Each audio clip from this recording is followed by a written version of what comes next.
All right, what up? It's me, Mr. Martin, and I'm going to give you some instruction on how to do your Wednesday sample research task.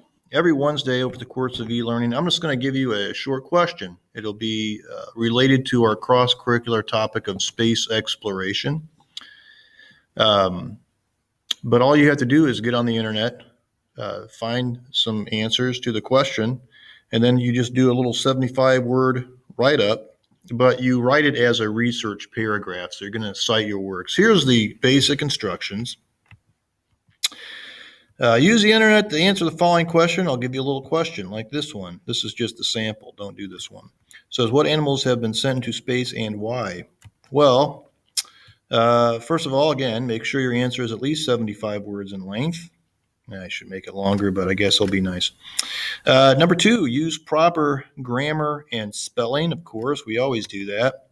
Number three, practice sophisticated word choice and sentence variety. I want you to write well. Don't just plop something on a page and call it done. Practice good word choice. Open up that thesaurus, replace some of those weasel words. Look at sentence variety. Make sure every sentence doesn't start with a or the. Number four, of course, do not copy directly from the internet. People, I can tell. Don't plagiarize or you get a zero. I do want you to cite your info in the text, either parenthetically or by mentioning a source. So I don't know if we're going to end up writing our research paper that we had been working on third quarter, but I do want you to actually do some research writing here. And part of that is citing your sources correctly in the text. I'll show you how to do that in a moment. And then finally, include MLA citations of any sources after your answers. So if you use a source, make an MLA citation of that. We practiced that, and I'm going to give you some further instructions on that. Well, here's a sample. I just created this sample question for myself. What animals have been sent into space and why? Well, I did a quick Google search, and this was the very first website to pop up here. This is from Discover Wildlife from the BBC. Anyway, they talk about 10 animals that have been to space. And you know what? I read this wrong. I said there have been 10 animals that have been to space, but there's been more than 10 types of animals. So I used this article. I only used one source, and I wrote up the following paragraph. According to Discover Wildlife, I'm going to exchange this. Many types of animals have been sent into space, including fruit flies, monkeys and chimps, mice, dogs, tortoises, frogs, spiders, fish, tardigrades, never heard of them before, there's a microscopic organism, and worms. The primary reason many of these animals were blasted off into the great beyond is to study the impact of space exploration upon live creatures before sending humans up. Sadly, many of these creatures have died. The first monkey, Albert I, didn't even make it into space. He suffocated to death in his capsule before it was actually launched. Whoops. The second monkey, Albert II, made it a little further. He made it into space, but he died from parachute failure upon re-entry. Whoops. Laika, the first dog from Russia, died 5 hours into her space flight from being overheated. Oh, man.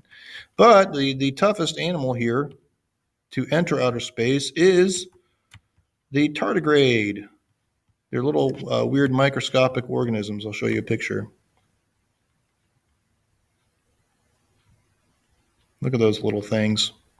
They're also known as water bears. Anyway, perhaps the toughest animal to enter outer space is the tardigrade. They were used because they're known for enduring almost any environment on Earth. They were placed outside of a space capsule, so actually in outer space, without a spacesuit, for 10 days, and amazingly, 68% of them survived the intense cold and radiation. Did you know it's like negative 400 degrees Fahrenheit in outer space? And anyway, I got a parenthetical citation. So let's see if I did everything I was supposed to. Number one, is my answer at least 75 words long? Oh, yeah. It's actually twice that length. What now? Number 2, did I use proper grammar and spelling? I believe I did. I tried to fix all my errors. Did I practice sophisticated word choice and sentence variety? I think I did. I tried to eliminate any weasel words or words that I could replace here. I really tried to switch up my sentence variety. There isn't a positive, like the first dog. I used some list in places. I even started a sentence with an adverb, amazingly, comma, blah, blah, blah, blah, blah, blah. All right. Well, what about this, Martin? Did you copy directly from the internet? No. Did I cite my info in the text? I did, and I did it 2 ways. Number 1, I did it without parentheses by just mentioning the source, according to Discover Wildlife. Note that Discover Wildlife is italicized. Why? Because it's the name of a website.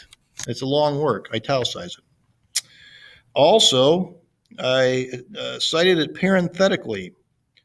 And to cite something parenthetically, either you put the authors in parentheses after the source that you've used there, or if there are no authors stated with the article online, you just put the first couple words in quotes and then in parentheses. And I'm going to attach a document on how to do citation. I'm going to attach a document on how to do the works cited. They're actually both in your language arts binder, but you may not have your language arts binder.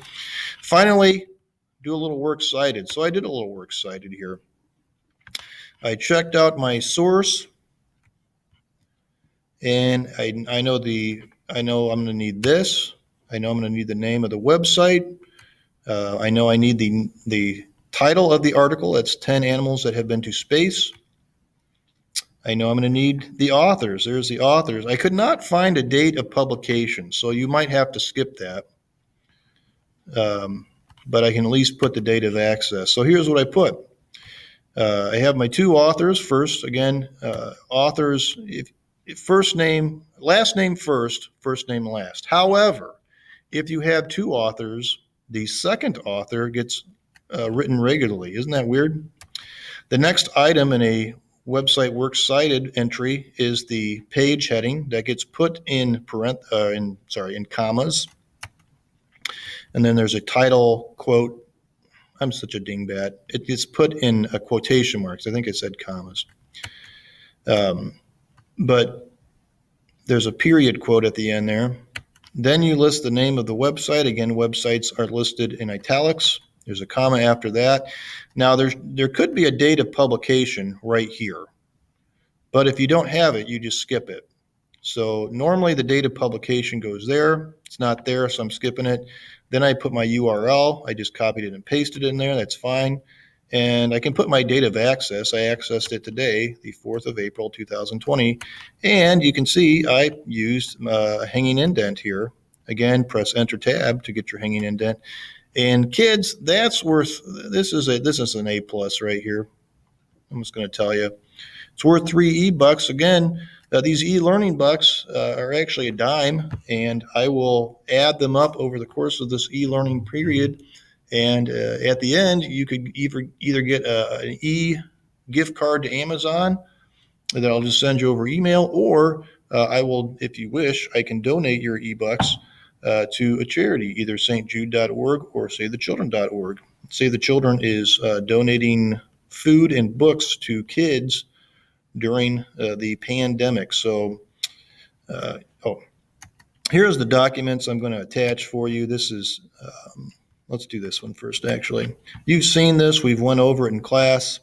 How to write a works cited page according to MLA standards. Well, of particular use is going to be this part, a page on a website. And you can see some sample works cited there just to see how it works. By the way, the word works cited should be centered at the top of it. This was back in the day when they used to call it a bibliography and they underlined it, but they don't do that anymore. They just put works cited, centered, and they move on with their lives. The other thing I'm posting here is rules for MLA parenthetical citation. Basically, citing your work in the paragraph. That was the next step in our paper. I was going to tell you to do that, and we just never got to it. But there's some basic rules here. Again, any information you got from a source, whether it's a direct quotation or not, must be cited, otherwise it's plagiarism.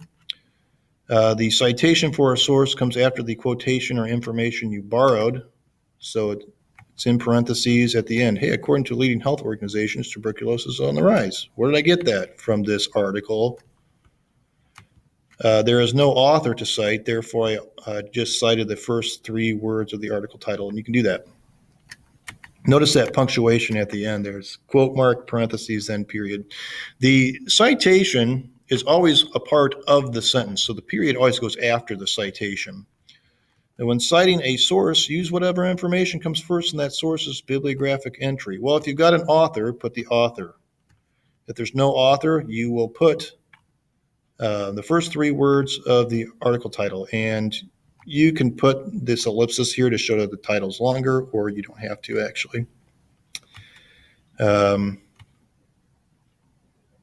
But also, you don't have to use parentheses to cite things. You can just simply state what source is used here. It's stated in Time magazine, comma, the most dangerous drug, meth use is on the rise. Well, I already told you where the source was, so I don't have to put it anywhere in parentheses. Okay. Well, you can read through this. I have a sample MLA paper here in terms of how things are cited properly. Basically, in a research paper, the reader should be able to figure out where every piece of information came from. So every time you switch sources, you should note that. Although you're writing very short paragraphs here, so you'll probably just you can even list multiple citations in one set of parentheses at the end if you want. All right, so hopefully that gives you some help. Don't hesitate to email at me if you have any questions, martinr@unit11.org. See you later.